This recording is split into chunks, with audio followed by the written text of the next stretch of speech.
Why is the government going on and on about, media creates a negative atmosphere, negativity, negativity? I just want to ask you this. Because, when we talk about the Purti expose, for example, this whole series of stories on Purti and Mr. Gadkari, then the Congress doesn't talk about negativity.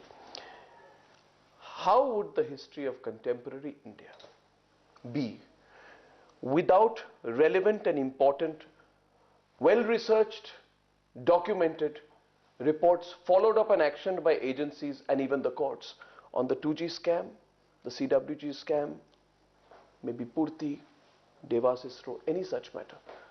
Do you not believe that these well-researched, documented news reports have actually created a culture of greater accountability and not just an atmosphere of negativity?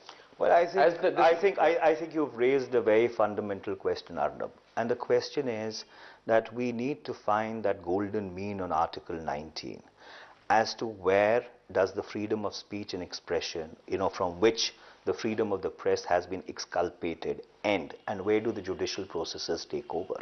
I, for one, lean in favor of A, self-regulation of the media, B, the right of the media to pursue investigative journalism. But I think where you need to really, not introspect, but where you need to seriously apply your mind is that where should your investigative journalism stop and the judicial processes take over. And the reason why I'm making that argument is because at the end of the day, the media is a huge, humongous force.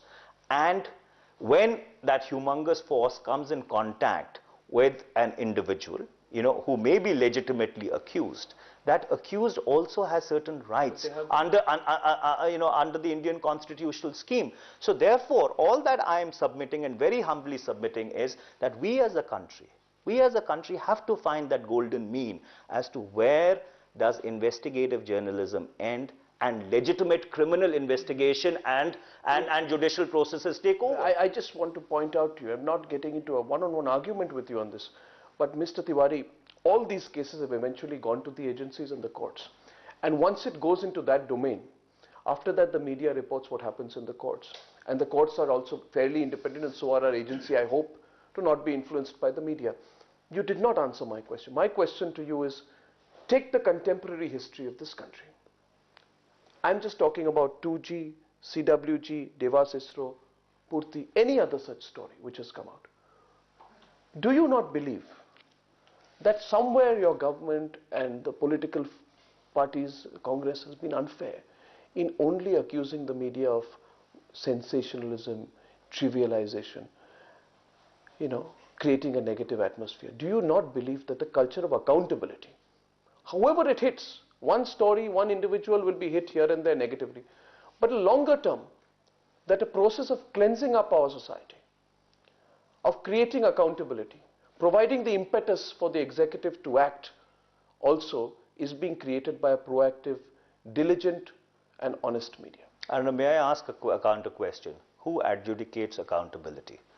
At the end of the day, whatever exposes are put in the public space, which lead to first information reports being registered, investigations taking place, charge sheets being filed, till the time the court conclusively does not determine guilt through a three-tier process, that adjudication process is not complete. And that is why I'm saying that we need to find that golden mean between our investigative reportage and where the criminal investigation process and the judicial process has to take over. And I think this is exactly the question, which the Supreme Court was also seized off when they decided to give an individual the right to access the writ courts if he feels that his right to a free trial is being prejudiced by media coverage. So therefore,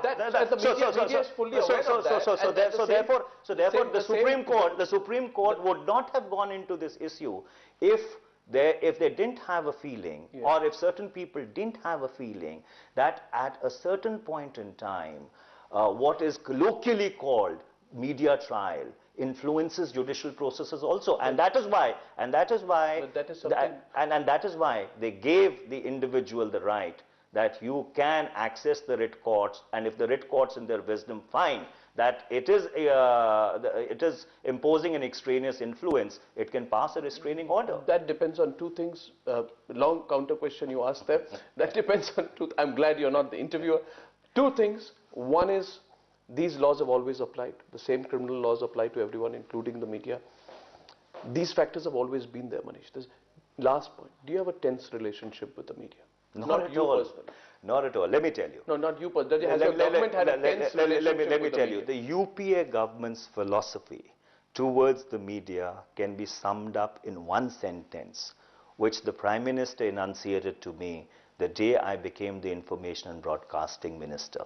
And that sentence was as follows: our relationship with the media is an essay in persuasion and not an essay in regulation. So that's the respect which we have for the media. Well, we like that.